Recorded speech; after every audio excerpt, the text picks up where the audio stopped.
John Keats was born in London in 1795, the son of Thomas and Frances Keats.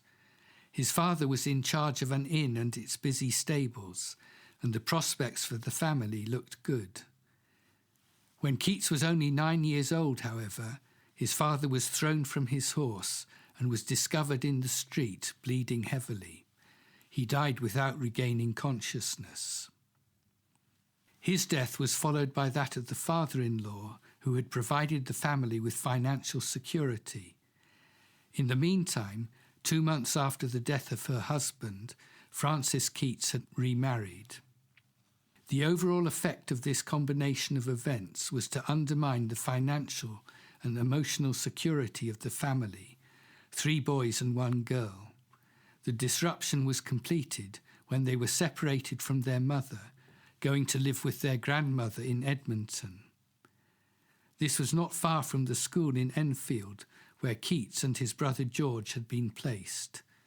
Unlike many contemporary schools, it was run on liberal and humanitarian principles.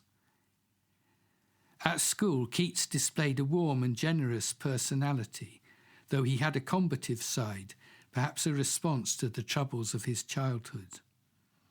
There was further emotional disturbance for him when his mother, whose second marriage had broken down, reappeared, but now with her health broken.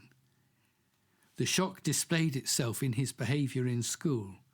In a fit of rage, he struck one of the masters. In any other school of the time, this would surely have provoked savage punishment, but he was treated gently and sympathetically by the headmaster. The following term, which began in January 1809, he redirected his energies into an all-important task. As his friend Charles Cowden Clarke, the headmaster's son, remembered, he determined to carry off all the first prizes in literature. By the end of the year, Keats had achieved his objective, but he returned to his grandmother's house that Christmas to find his mother gravely ill. She died in March of the following year of tuberculosis, and after her death, Keats was removed from the school by his newly appointed guardian and apprenticed to a local surgeon. However, encouraged by Charles Cowden Clarke, he kept up his literary interests. He finished a translation of Virgil's Aeneid and began making his first steps into poetry. But he kept up his medical career, entering Guy's Hospital in 1815 as a medical student, attending lectures, performing minor operations, and later on assisting the chief surgeon. In the days before anaesthetics, and with medical knowledge often sadly deficient, these operations were often horrific. He received his apothecary's certificate. £1,500 of the legacy left to him by his grandmother had been invested in his career, and all expected that he would go on to become a well-paid member of the Royal College of Surgeons. But one of his poems had already appeared in print, and during October 1816, a series of events turned him decisively towards literature, the first of which was his writing of a poem of undoubted genius, his sonnet on Chapman's Homer, which began, "Much have I travelled in the realms of gold." Literature and poetry had taken over his imagination and soon would take over his entire life.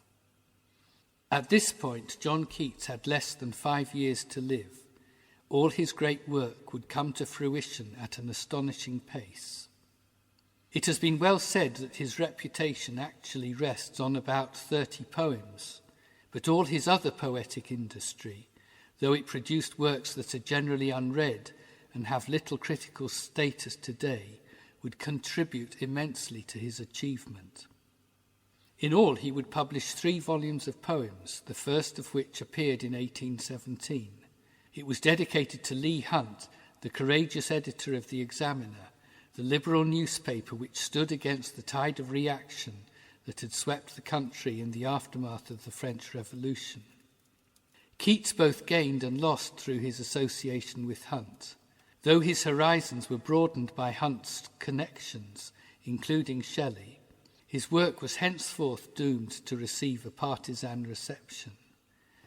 For in the aftermath of the French Revolution, a number of journals had been set up to resist all liberal ideas, which were seen in the heightened political atmosphere as highly dangerous.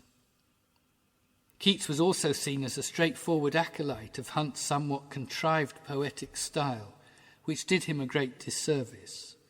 His first book, however, was reasonably received, by his friends at least. When his second volume, Endymion, a poetic reworking of a Greek myth, was published in 1818, many reviews were harsh. Not only was Keats in the firing line due to his friendship with Hunt, but his departure from the formality of 18th century poetic forms grated on contemporary ideas of good taste. Yet even his harshest critic had to admit that Endymion contained so-called gleams of genius, and the work was an important stage in his poetic journey. He wrote later, "In Endymion I leapt headlong into the sea, and therefore have become better acquainted with the soundings, the quicksands and the rocks, than if I had stayed upon the green shore, and piped a silly pipe, and took tea and comfortable advice." When his third book appeared in 1820, many of the critics were silenced. It contained his greatest work, Lamia, To Autumn, Isabella and the Pot of Basil, The Eve of St. Agnes, Hyperion, and his great odes. They were all testimony to his hard-won poetic development, and the book, wrote a friend, looks like an angel and talks like one too.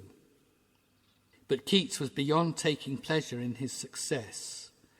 Earlier that year he had stumbled into his home as if drunk, and after being put to bed he had coughed softly into a handkerchief.